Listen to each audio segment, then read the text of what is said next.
살롬, 하나님의 평강이 당신의 삶에 함께 하시기를 기도합니다. 오늘 우리가 함께 나눌 이야기는 어쩌면 우리 마음속 가장 깊은 곳을 건드리는, 그래서 때로는 가장 다루기 힘든 주제일지도 모릅니다. 바로 교만에 관한 이야기입니다. 오늘의 묵상을 시작하기에 앞서 잠시 여러분께 부탁의 말씀을 드립니다. 만일 이 이야기가 여러분의 마음에 울림을 준다면 공유하기를 통해 이 은혜를 주변의 다른 이들과 함께 나누어 주십시오. 하나님의 말씀이 더 널리 퍼져나가는 귀한 통로가 될 것입니다. 또한 저희 채널을 구독해 주시면 저희가 계속해서 생명의 말씀을 전하는 데에 큰 힘이 됩니다. 이 말씀을 듣는 모든 분들의 삶 위에 주님의 축복이 가득하기를 소망합니다. 자, 이제 시작하겠습니다. 왜 교만이라는 주제가 이토록 다루기 힘든 것일까요? 한번 생각해 보십시오. 교만에 대한 메시지를 가장 들어야 할 사람은 누구일까요? 바로 교만한 사람들입니다. 하지만 정말로 교만한 사람이 스스로 교만하다고 생각하며 이 메시지에 귀를 기울일까요? 아마 아닐 겁니다. 그들은 팔짱을 낀 채, 이건 내 얘기가 아니군. 저 사람은 나랑 상관없어. 내가 왜 저런 말을 들어야 하지? 라고 생각할 가능성이 높습니다. 이것이 바로 이 주제가 가진 딜레마이자 가장 큰 어려움입니다. 성경을 보면 예수님께서 바리새인들을 얼마나 자주 책망하셨는지 알 수 있습니다. 그들이야말로 예수님의 말씀이 가장 절실하게 필요했던 사람들이었습니다. 하지만 그들은 들을 귀가 없었고 결국 말씀을 듣지 못한 바로 그들이었습니다. 우리는 결코 그 바리새인들과 같은 모습이 되어서는 안 됩니다.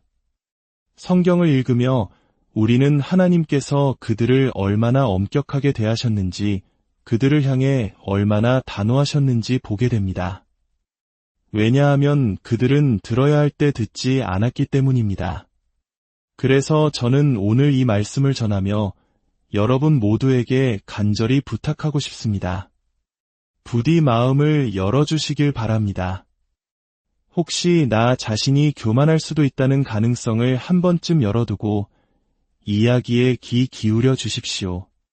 어쩌면 내가 바로 이 자리에서 가장 교만한 사람일 수 있고, 그래서 이 메시지가 누구보다 나에게 가장 필요한 것일 수 있다는 생각을 잠시라도 해주시길 바랍니다. 만약 그런 열린 마음조차 가질 수 없다면 안타깝게도 바로 그것이 교만하다는 증거일 수 있습니다. 교만은 제 평생의 싸움이기도 합니다. 제 삶을 끈질기게 괴롭히고 제가 끊임없이 맞서 싸워야 하는 죄가 바로 교만입니다. 이 싸움이 힘든 이유는 많은 사람들이 교만을 그리 심각한 죄로 여기지 않는다는 점입니다. 우리는 교만을 끔찍한 죄라고 생각하지 않습니다. 하지만 하나님께서는 교만에 대해 어떻게 말씀하실까요? 잠언 16장 5절은 이렇게 기록합니다. 무른 마음이 교만한 자를 여호와께서 미워하시나니, 여기서 미워하신다는 말은 원어의 의미를 더 깊이 살펴보면 가증히 여기신다, 역겨워하신다는 뜻에 가깝습니다. 마치 하나님께 저주받은 사람, 그 교만 때문에 너무나도 역겨워서 차마 쳐다볼 수조차 없는 모습을 묘사하는 단어입니다. 생각해 보십시오. 하나님께서 나를 보시며 저 사람은 자기 자신에게 너무 심취해 있구나. 모든 관심을 자기에게로만 돌리는구나. 내 눈에 참으로 가증스럽다고 여기시는 모습을 상상이나 할 수 있습니까? 그 누구도 하나님께 그런 존재가 되고 싶지는 않을 것입니다. 하지만 우리는 교만을 그 정도로 끔찍한 죄로 여기지 않는 경향이 있습니다. 만약 제가 이 자리에서 여러분, 저는 요즘 정욕 때문에 너무 힘듭니다. 라고 고백한다면 여러분은 아마 충격을 받고, 어머, 저 목사님은 변태인가 봐. 저런 교회는 다니기 불편하겠어. 라고 생각할지도 모릅니다. 우리는 어떤 죄들은 매우 혐오스럽게 여기기 때문입니다. 그러나 저는 교만과 싸우고 있습니다. 라고 말하면 대부분은 교만하지 않은 사람이 어디 있겠어? 라며 대수롭지 않게 넘깁니다. 특히 오늘날의 사회는 어떻습니까? 자기 자신을 믿는 것, 자존감을 높이는 것, 자기 개발과 같은 멋진 이름으로 교만을 포장하고 심지어 부추기기까지 합니다. 그러나 우리는 이 문제를 심각하게 받아들여야 합니다. 하나님의 눈에 가증스러운 존재가 되기를 원하는 사람은 아무도 없을 테니까요. 매일 아침 눈을 뜰 때 우리 앞에는 선택의 순간이 놓여 있습니다. 우리 각자는 마치 하나의 스포트라이트를 손에 들고 있는 것과 같습니다. 우리에게는 그 빛을 어디로 비출지 선택할 권리가 있습니다. 우리가 마땅히 해야 할 일은 이 스포트라이트를 들어 저 높은 십자가를 비추는 것입니다. 사람들에게 등을 돌리고 서서 저를 보지 마십시오. 오직 예수님을 보십시오. 하나님을 바라보십시오.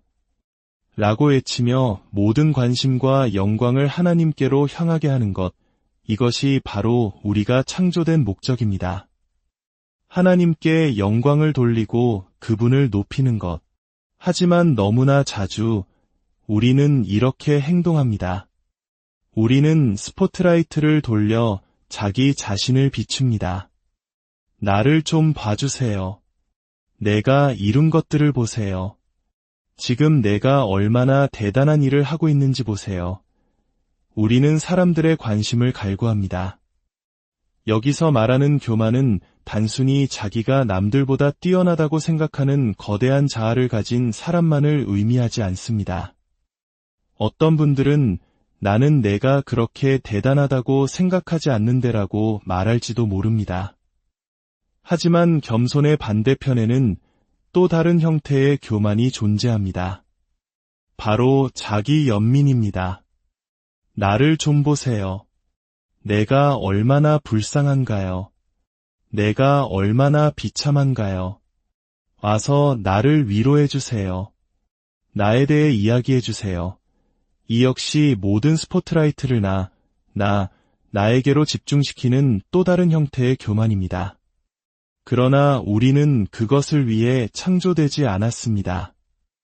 성경은 우리가 먹든지 마시든지 무엇을 하든지 다 하나님의 영광을 위하여 하라고 가르칩니다.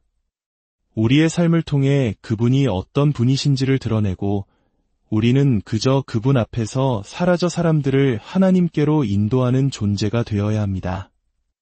당신의 삶은 어떻습니까?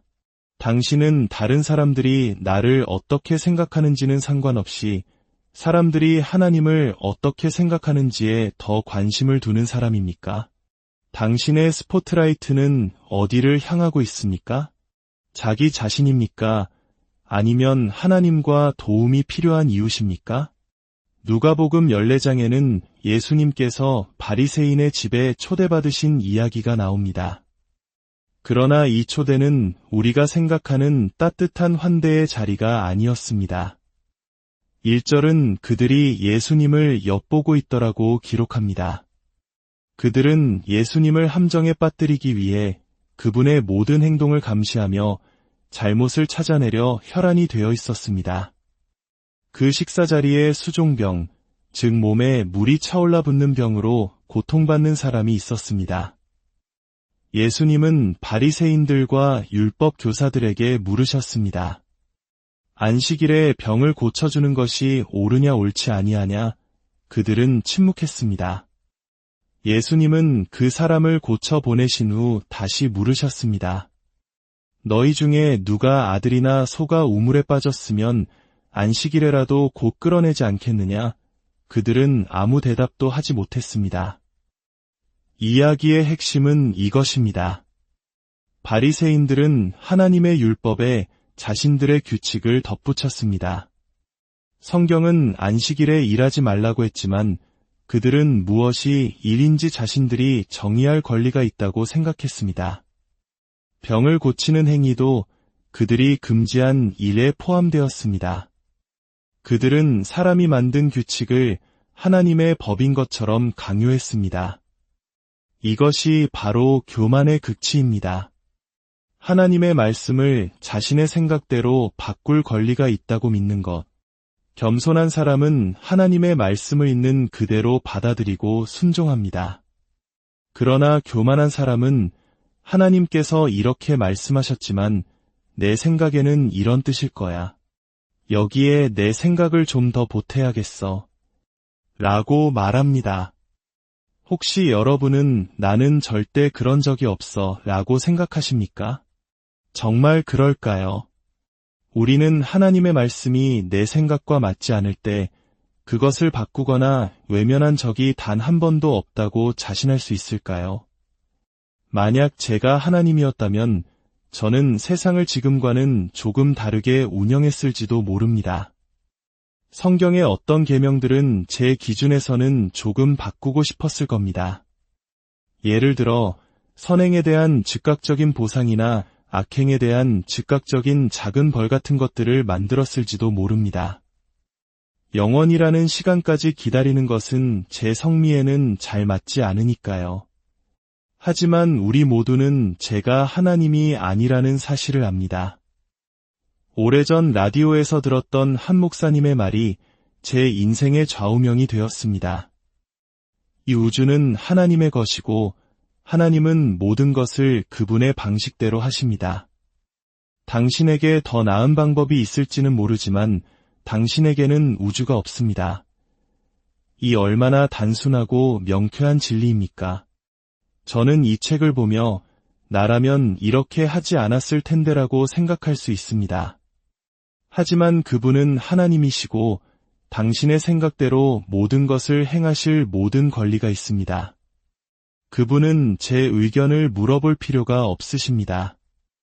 피조물인 제가 창조주이신 그분께 마땅히 보여야 할 태도는 순종입니다. 그리고 살아가면 살아갈수록 저는 하나님께서 저보다 훨씬 더 훌륭하게 이 우주를 경영하고 계시다는 것을 깨닫게 됩니다. 나이가 들수록 그래서 하나님께서 이렇게 말씀하셨구나. 내 방식대로 했다면 모든 것이 엉망이 되었겠구나 하고 무릎을 치게 됩니다.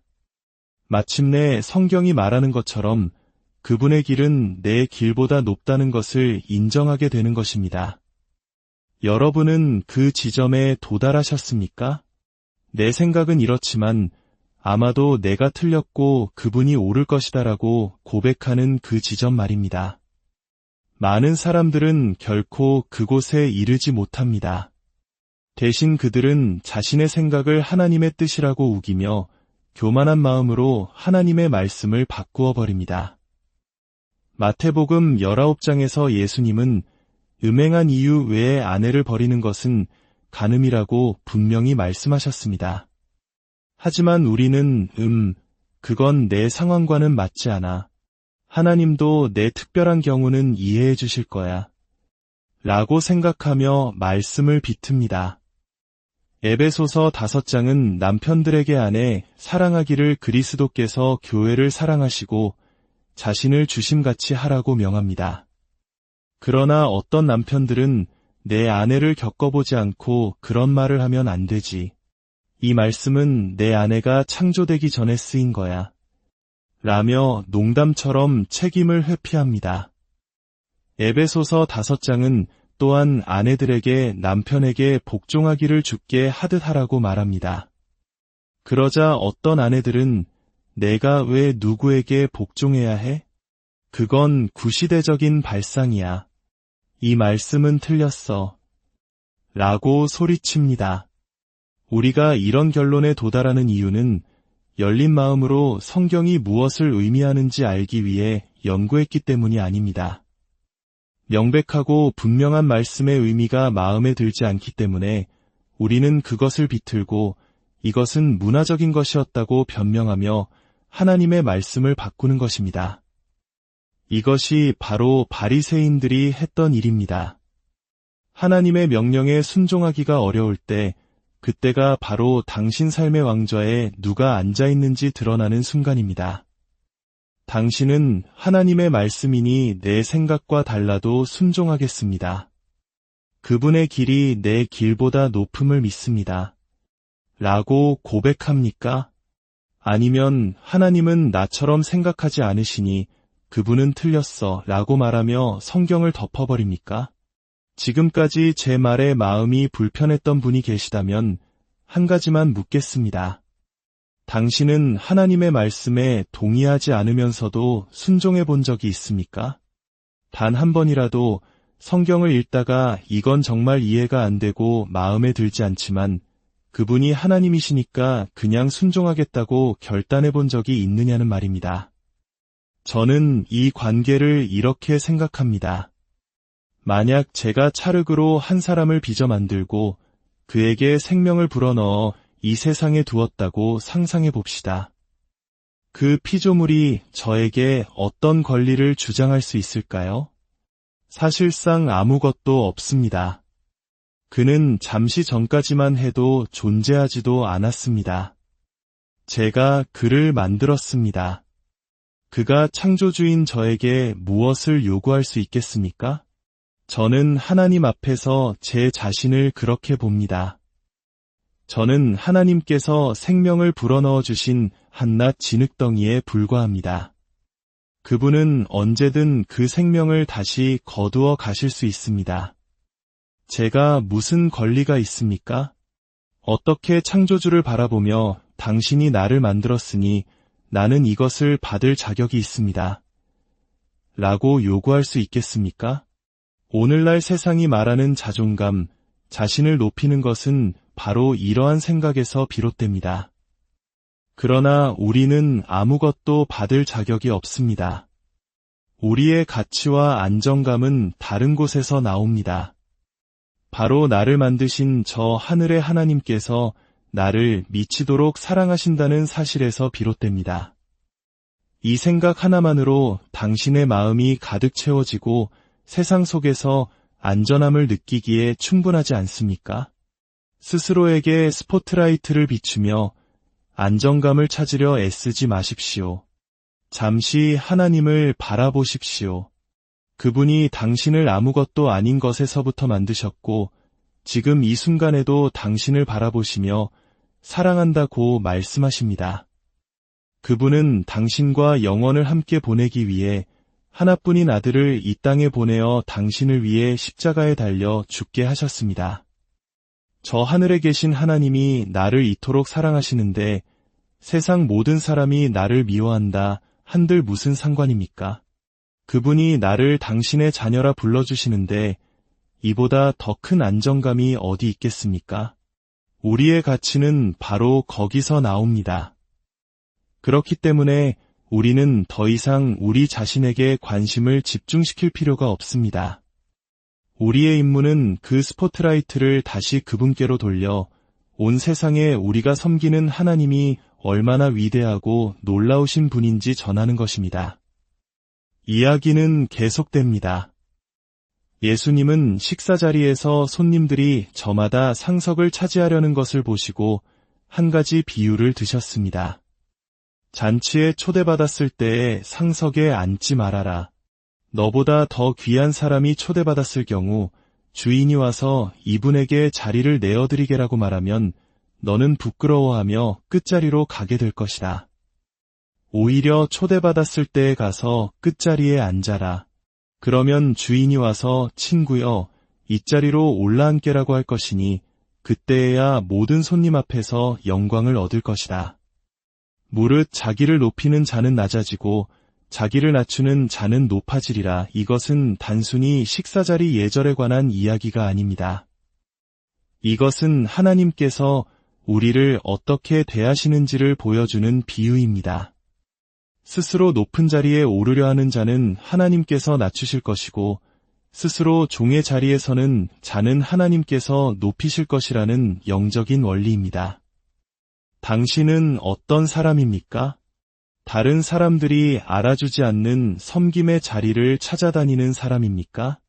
아니면 명예롭고 빛나는 자리를 탐내는 사람입니까? 사람들은 당신을 섬기는 자로 기억합니까? 마지막으로 예수님은 잔치를 베푼 주인에게 말씀하셨습니다. 내가 점심이나 저녁을 베풀거든 벗이나 형제나 친척이나 부한 이웃을 청하지 말라. 그들이 너를 도로 청하여 내게 갚음이 될까 하노라.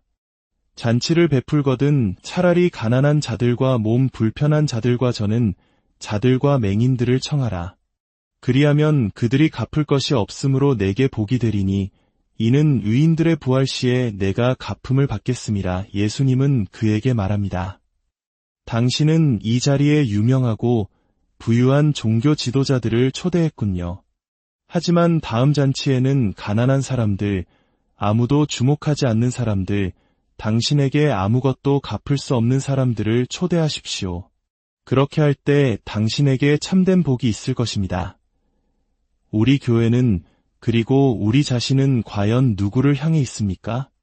만약 우리 교회 행사에 유명한 연예인이나 운동선수가 온다면 아마 많은 사람들이 그 주위로 몰려들 것입니다. 사인을 받고 사진을 찍으려 할 것입니다. 하지만 하나님 보시기에 기뻐하시는 교회는 그런 모습일까요? 오히려 상처 입고 외롭고 가난하고 도움이 필요한 사람들이 교회에 왔을 때 모든 성도들이 그들 주위로 구름처럼 몰려들어 어떻게 도울 수 있을지 묻고 기도해 주는 곳이 아닐까요? 교회는 세상과 달라야 합니다. 우리가 무언가 얻을 수 있거나 함께 있으면 명예로워지는 사람들에게만 몰려든다면 세상과 다를 바가 무엇이겠습니까? 우리는 스스로를 속이지 말아야 합니다. 교회가 아무리 크고 예산이 많고 많은 사람이 모인다 할지라도 그 안에 겸손과 섬김의 성품이 없다면 하나님 보시기에는 아무것도 아닐 수 있습니다. 하나님은 겸손한 교회를 찾으십니다. 하나님, 당신이 하나님이십니다. 저는 피조물일 뿐입니다. 당신의 말씀대로 행하겠습니다. 라고 고백하는 교회를 찾으십니다. 이 말씀을 읽으며 당신의 마음속에 상처 입은 자들에게 자연스럽게 다가가는 사람이 되고 싶다는 소망이 생기지 않습니까? 다른 모든 사람을 돌보느라 때로는 자기 자신을 잊어버릴 정도로 진정한 섬김의 사람이 되고 싶지 않으십니까? 내 생각과 달라도 하나님의 말씀 앞에 순종하며 피조물로서의 나의 자리를 온전히 깨닫는 사람이 되고 싶지 않으십니까? 저는 그것이 우리 모두의 마음속 깊은 곳에 있는 갈망이라고 믿습니다. 문제는 우리가 그것을 얼마나 간절히 원하느냐, 그리고 교만이 하나님의 눈에 얼마나 추한 것인지를 얼마나 깊이 깨닫느냐에 달려 있습니다. 이제 잠시 고개를 숙이고 하나님께서 당신을 그런 사람으로 만들어주시기를 기도하는 시간을 갖겠습니다. 개인적으로 하나님께 기도하십시오. 하나님 아버지, 저를 더 겸손한 사람으로 빚어 주옵소서. 제 권리를 주장하기보다 더 많이 섬기는 사람이 되게 하옵소서. 제 삶의 스포트라이트를 제 자신에게서 거두어 온전히 하나님과 이웃에게 비추는 삶을 살게 하여 주옵소서. 예수님의